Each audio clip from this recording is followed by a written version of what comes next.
오늘 예배 함께한 성도님들 주님의 이름으로 축복합니다. 네, 한낮의 더위는 계속되고 있습니다. 36도, 37도, 상당히 뜨거운 날씨가 계속되고 있는데요. 늘 건강에 유의하시기를 부탁을 드리고요. 절기상으로 지난주에 이제 입추가 지났고 이번 주간에 말복이 있습니다. 절기가 꼭 맞는 건 아닙니다만 그래도 아침 바람이 조금은, 새벽 바람이 조금은 예전보다는 좀 선선해졌다라는 느낌이 듭니다. 항상 건강에 유의하시고 하나님 주신 사명 잘 감당하는 우리 모두가 되길 주님의 이름으로 축원합니다. 올림픽 경기가 이제 계속 되어지고 있는데요. 선수들이 경기를 하고 흘리는 눈물을 TV 화면에서 보게 될 때가 있습니다. 그 눈물에는 지금까지의 그 훈련했던 모든 또는 다른 경기에서 졌을 때 어떤 모든 것들이 담겨져 있는 눈물이라 이렇게 생각이 되어집니다. 여러분, 우리가 주님 만날 때는 물론 기쁨으로 주님을 만나겠죠. 그러나 그 선수들의 눈물을 보면서 정말 우리가 이 땅의 삶을 치열하게 믿음의 승리를 위해서 달려갔던 성도들은 그 감격의 눈물을 또한 흘리지 않을까라는 생각도 해보게 됐습니다. 오늘을 살아가는 이 삶이 결코 쉽지는 않습니다. 그러나 주님 만나는 그날을 기억하시면서 영광의 면류관을 받는 그날까지 믿음의 싸움에 승리하는 여러분 되시기를 주님의 이름으로 축원합니다. 올림픽 경기 중에 이제 탁구 경기가 있었습니다. 사진 좀 보여줄까요? 네. 우리나라 선수들이 경기하는 장면인데요. 선수들을 이야기하려는 건 아니고요. 네.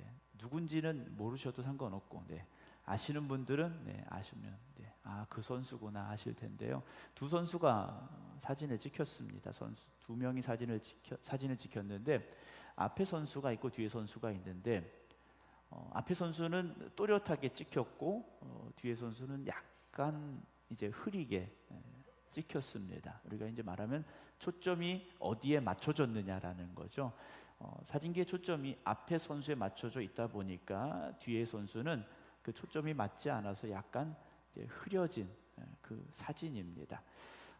우리가 사진을 찍을 때는 초점이 맞아야 됩니다. 네, 사진 이제 내려주시죠. 제 얼굴 보여주시죠. 네. 사진을 찍을 때는 초점이 맞아야 돼요. 근데 요즘은 이 핸드폰으로 사진을 많이 찍으시잖아요. 그러니까 핸드폰이 알아서 초점을 맞춰줍니다. 찍고자 하는 대상에 알아서 초점을 거의 정확하게 맞춰주는데 예전 카메라들을 보면 사진을 찍는 사람이 초점을 정확하게 맞춰야 됩니다.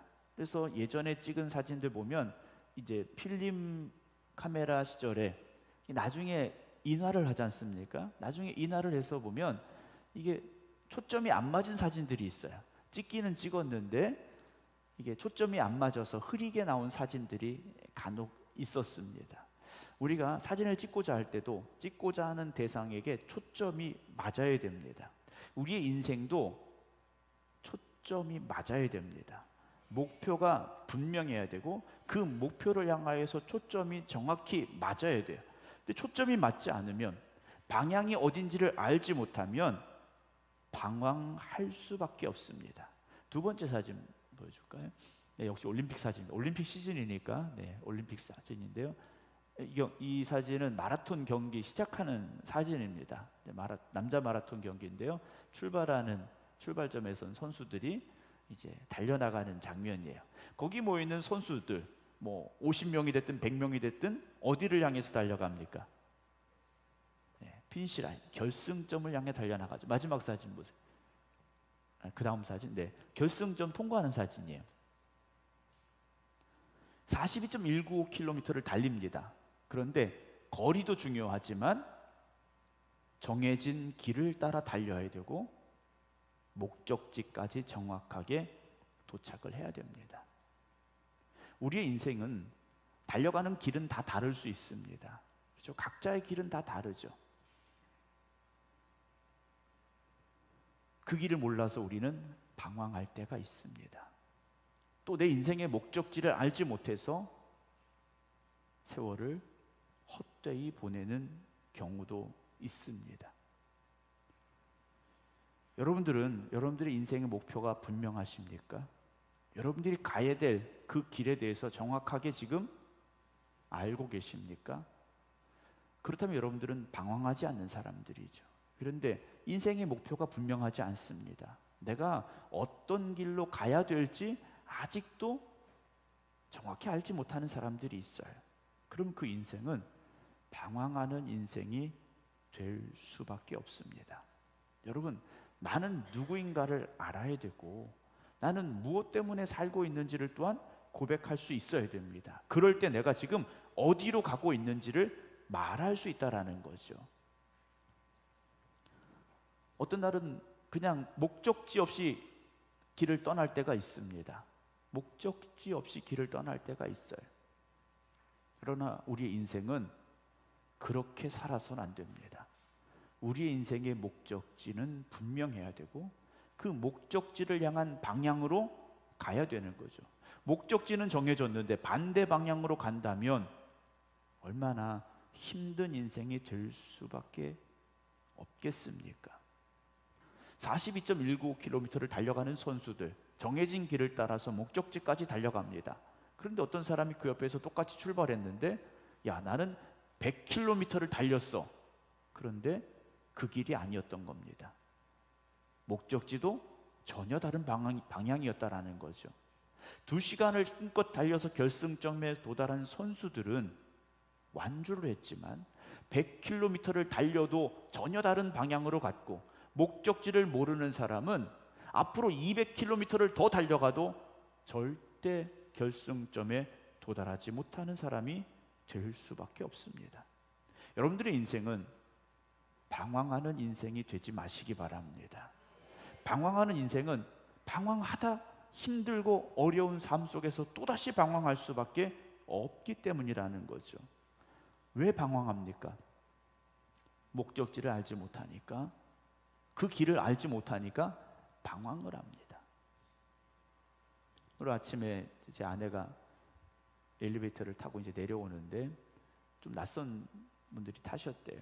봤더니 이사 온 지 며칠 안 되셨는데 엘리베이터 타는 라인을 착각을 하신 거예요. 다른 쪽에 이제 엘리베이터를 타셔야 되는데 이사 온 지 얼마 안 되시니까 좀 헷갈리셨던 것 같아요. 그래서 저희 라인의 엘리베이터를 타셨던 것 같다라고 아내가 이야기를 하더라고요. 같은 아파트에 살아도 내가 어느 엘리베이터를 타야 될지 모르면 다른 데로 갈 수밖에 없고 헤맬 수밖에 없습니다. 디모데전서 1장 12절 13절 지난번에 함께 나눴던 말씀인데요, 나를 능하게 하신 그리스도 예수 우리 주께 내가 감사함은 나를 충성되이 여겨 내게 직분을 맡기셨다라고 바울이 고백을 합니다. 바울은 이렇게 자신에 대해서 말해요. 내가 전에는 비방자요 박해자요 폭행자였으나 도리어 긍휼을 입었는데 그 이유가 무엇이냐? 내가 믿지 아니할 때 알지 못하고 행했기 때문이라는 거죠. 내가 알지 못했더니 하나님을 대적하는 사람이 됐었더라는 거예요. 그러나 내가 이제 알고 나니까 어떻게 살아야 됩니까? 직분자의 삶을 살아가야 되는 것이고요, 사명자의 길을 가야 되는 겁니다. 사탄은요, 영적으로 무지한 사람에게 역사합니다. 사탄은요, 영적으로 무지한 사람에게 역사합니다. 오늘 저는 여러분들은 성령님께서 우리 안에 역사하시기를 사모하셔야 돼요. 그러려면 깨달아야 됩니다. 하나님의 말씀이 깨달아져야 되고 그 말씀 이끄시는 길로 우리는 가야 됩니다. 영적으로 무지한 사람은요, 사탄이 넘어뜨리기에 상당히 쉬운 사람들이에요.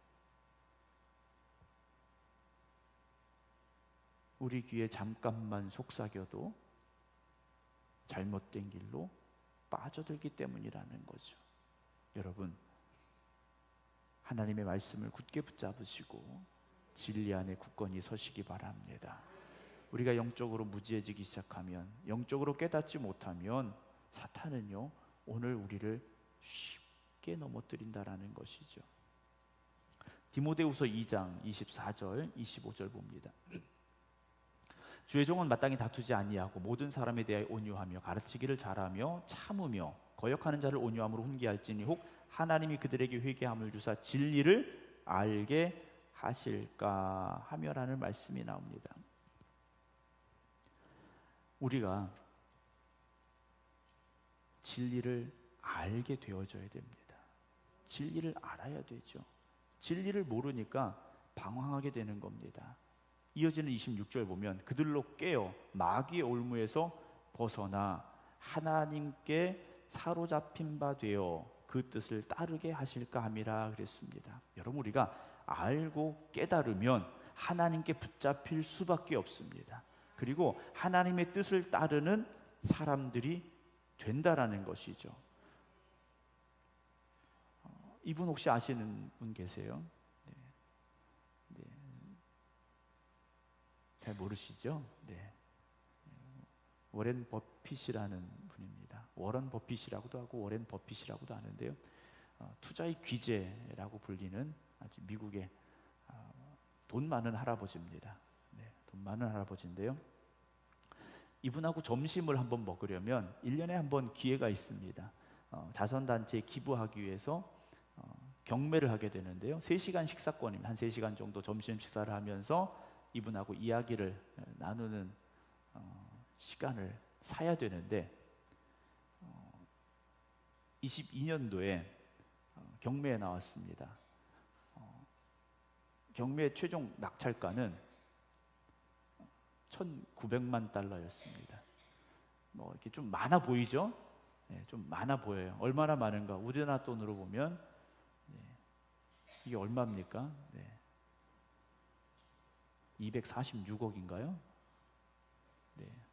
3시간 점심 식사하는데 246억을 기꺼이 지불한 사람이 있었다라는 거죠. 여러분, 3시간 밥 먹는데 246억 쓰시겠어요?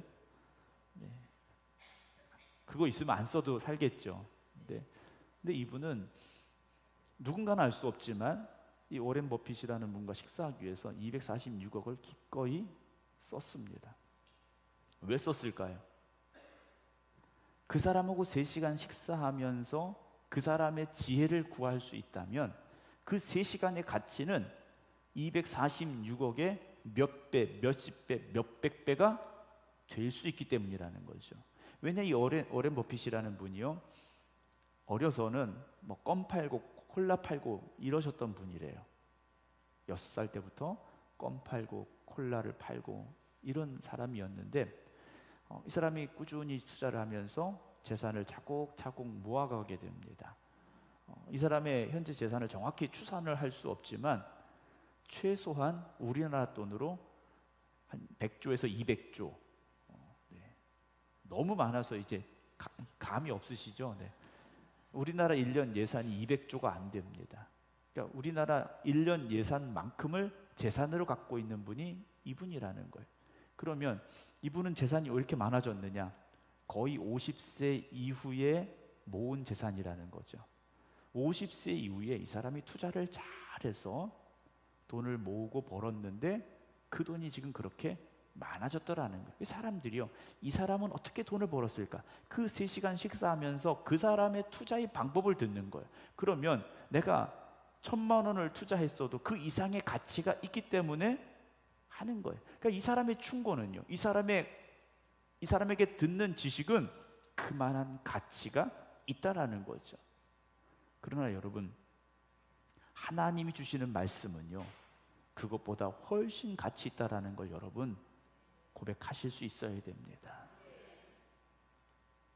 우리가 1억을 들여서 100억을 벌 수 있다. 여러분 투자하실 거지 않습니까? 네, 1억이 없어서 못 하시겠다는 분 뭐 이렇게 말씀하지 마시고요. 네, 만약에 1억이 있어서 내가 투자하는데 100억을 벌 수 있다. 당연히 투자하실 거잖아요.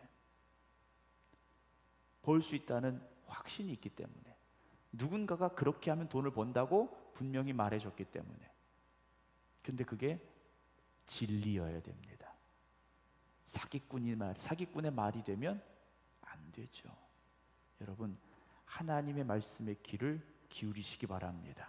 하나님께서 우리 길과 진리와 생명이 되시는 주님을 땅에 보내주셨고 그 길로 가라고 우리를 부르신 겁니다. 그런데도 우리는 어떤 길로 가고 있습니까? 여러분 집이 어디에 있는지 다 알고 계시잖아요. 집을 가는데 방황하는 분은 안 계세요. 그런데 인생은 왜 방황하십니까? 집 가는 길은 분명히 알고 정확하게 찾아가는데 인생의 길에서는 왜 아직도 방황하고 계신가라는 거죠. 젊은 날이니까 방황해 볼 수 있다? 여러분, 그렇지 않습니다. 젊은 날에도, 중년의 나이에도, 노년의 나이에도 우리 인생은 절대 방황해서는 안 됩니다. 오늘 36절 말씀을 보면 예수님께서 이렇게 말씀을 하셔요. 무리를 보시고 불쌍히 여기셨다 그럽니다. 그곳에 모여있는 이들을 보시며 주님께서 불쌍히 여기셨어요. 왜냐? 그들이 목적 없는 양과 같이 고생하며 기진하고 있기 때문이다 라고 말씀하셨습니다. 양은 분명히 목자가 있어야 됩니다. 목자가 없는 양은 갈 길을 찾을 수가 없습니다. 자기들끼리 푸른 초장 쉴만한 물가로 갈 수가 없다라는 거예요. 그런데 이 양떼에게 목자가 없다라는 거죠. 목자가 없으니 벼랑 끝에 내몰릴 수도 있는 겁니다. 사자나 이리가 버티고 있는 땅으로 들어갈 수도 있다라는 거죠. 언제 죽을지 모르는, 언제 위험한 상황을 만날지 모르는 상태, 바로 목자 없는 양과 같은 상태라는 거죠. 여러분, 오늘 주님께서 이스라엘 백성들을 보시면서, 그곳에 모인 이들을 보시면서 목자 없는 양과 같구나 라고 말씀을 하십니다. 오늘 주님께서 여러분들의 목자가 되어주심을 믿으시고 고백하시고, 그리고 목자 되신 주님을 따라가셔야 됩니다. 주님 안에 평안함이 있고 주님 안에 생명이 있습니다. 37절 보면 이에 제자들에게 이르셔요. 목자 없는 양같이 고생하며 기진하는 이들을 보시면서 제자들에게 말씀을 하십니다. 뭐라고 말씀하십니까? 추수할 것은 많되 일꾼이 적다라고 말씀하십니다. 어느 시대든지 제자와 일꾼의 숫자는 적었습니다. 지금도 제자와 일꾼의 숫자는 많지 않습니다. 여전히 목자 없는 양같이 방황하고 있는 이들의 숫자는 많지만 그들을 바른 길로 이끌어가야 될 사람들은 적다라는 거죠. 누가 목자 없는 양같이 방황하는 이들을 이끌어갈 수 있겠는가라는 거죠. 오늘 이 말씀 누구에게 하셨습니까? 제자들에게 하셨어요. 주님의 제자된 이들이 방황하는 이들을 주님 앞으로 인도하는 일꾼이 되어져야 됨을 말씀하고 계시다라는 거죠. 누가 제자입니까? 방향을 분명히 알고 있는 사람입니다. 방황하지 않는 사람들입니다. 이들이 목자 없는 양들을 바른 길로 이끌어갈 수 있는 사람들이라는 거죠. 사랑하는 성도 여러분, 우리 생각교회 모든 성도 여러분들은 인생의 길에서 방황하는 사람들이 아니라 인생의 목표와 방향을 분명히 알고 그 길로 나아갈 수 있는 주님의 제자들 되기를 주님의 이름으로 축원합니다. 오늘 나는 목자 없는 양같이 방황하는 사람입니까? 아니면 어디로 가야 될지 분명히 알고 다른 사람들의 손을 붙잡고 나아가는 사람들입니까? 여러분, 주님의 제자들이 되어지시기 바랍니다.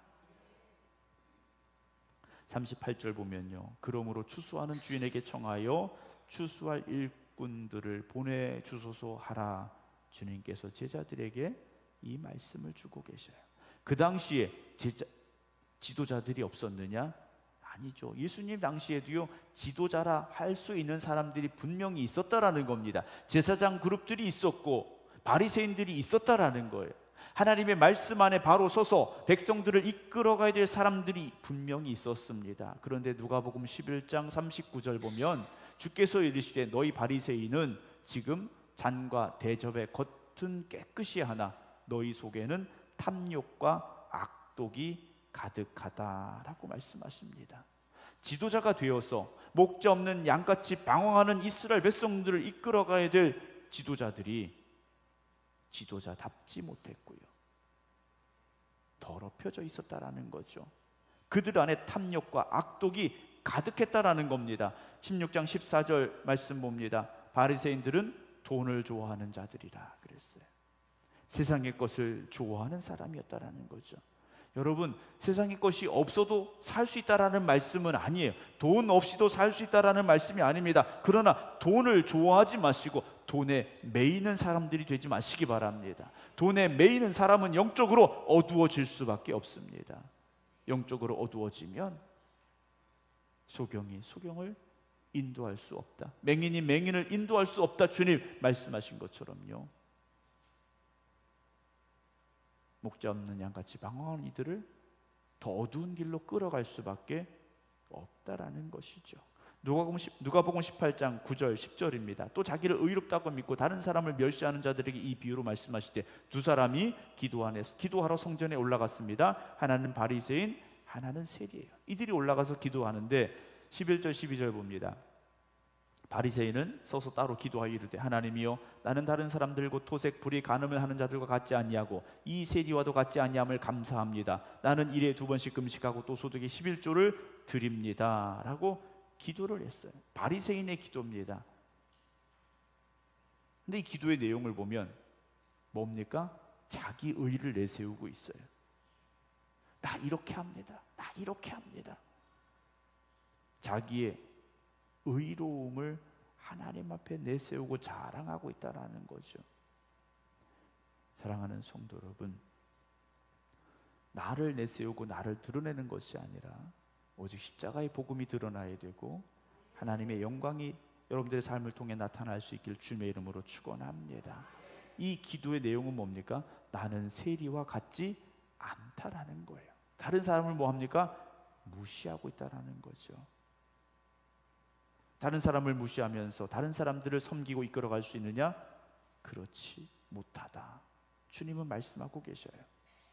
여러분, 우리가 주님 만나기 전에는 사실 다 방황하는 사람들이었습니다. 저나 여러분들, 우리가 주님 없이 살 때는요 다 방황하던 사람들이에요. 예를 들어 내가 40세 주님을 만났다 그러면 여러분 40세까지는요 아무리 세상에서 어떤 성공을 거두었고 어떤 지위에 올라갔다 할지라도 주님 보시기에는요 방황하는 사람들이었다라는 거죠. 바리새인들을 보면요 다 나름대로 지위가 있는 사람들이었고 성공한 이들이었어요. 그러나 하나님 앞에서 그들은요 참된 지도자가 아닙니다. 왜냐? 자기의 방향, 자기가 나아가야 될 방향조차 알지 못하는 사람이었기 때문이라는 거죠. 여러분, 인생의 방황을 끝내시고 하나님 이끄시는 길로 나아가시기 바랍니다. 그러나 여기 와 있다고 우리가 인생의 방황을 끝낸 게 아니에요. 아까 바리새인도 기도하러 어디로 갑니까? 성전에 갔어요. 바리새인도 기도하러 성전에 가는 사람이었습니다. 그러나 교회 안에 있다고, 성전 안에 있다고 그의 방황이 끝난 것이냐? 그렇지 않다라는 거죠. 여러분, 오늘 이곳에서 여러분들의 인생의 방향이 다시 회복되는 하나님의 은혜가 있기를 주님의 이름으로 축원합니다. 세상의 방황이 끝나야 이제부터 여러분들은 참된 인생의 길을 시작했습니다 라고 말할 수 있다라는 것이죠. 사랑하는 성도 여러분, 우리가 인생의 방황을 끝내려면 주님의 십자가를 바라볼 수 있어야 되고, 그리고 왜 나를 이 자리까지 부르셨는가에 대한 답을 우리는 찾아내야 됩니다. 그것이 결국 무엇이겠습니까? 나에게 주신 사명입니다. 우리가 구원받은 것으로 끝난 것이 아니라 사명자가 되어질 때 우리는 우리의 인생의 방향을 바로 찾은 것이고, 그리고 다른 길로 다시 떠나는 사람이 되지 않는다라는 것이죠. 사랑하는 성도 여러분, 요셉은 자신이 가야 될 길을 사실 몰랐습니다. 그런데 애굽의 노예로 끌려가서 종살이하고 감옥의 삶을 거쳐가면서, 그리고 하나님께서 그를 애굽의 총리가 되게 하셨을 때, 하나님께서 나를 이 일을 위하여 준비하셨구나라는 고백을 할 수 있었지 않았겠습니까? 여러분, 오늘 저나 여러분들은 하나님이 쓰실 그날을 위해서 준비하는 사람들이 되어져야 되고, 하나님께서 우리를 쓰실 때 쓰임받을 수 있는 사명자들이 되어져야 됩니다. 오늘 우리가 살아온 길을 한번 뒤돌아봅니다. 나는 정말 내가 달려가야 될 길을 최선을 다해서 지금 달려가고 있는 사람인지, 아니면 그 길을 찾지 못해서 아직도 방황하고 있는 사람들인지 우리 자신 한번 돌아보기를 주님의 이름으로 부탁을 드립니다. 사랑하는 성도 여러분, 우리는 방황을 끝내고 사명자의 자리에 서야 됩니다. 이 자리는 그냥 한번 와본 자리가 되어서는 안 되고요, 주일날이니까 온 자리가 되어서도 안 되고, 하나님이 나를 이끄시는 그 길을 내가 바로 보게 하시고 밝히 깨닫게 해주시옵소서. 고백할 수 있는 자리가 되기를 주님의 이름으로 축원합니다. 오늘도 주님의 십자가를 바라보시기 바랍니다. 십자가의 능력 안에 거하시기 바랍니다. 그리고 내가 가야 될 길, 내가 가야 될 목표를 분명히 깨달아 아시고 고백하셔서 이제는 방황하는 삶이 아니라 주님이 주는 사명을 붙잡고 그 사명자의 길로 갈 수 있는 저와 여러분들이 되기를 주님의 이름으로 축원합니다. 기도하겠습니다.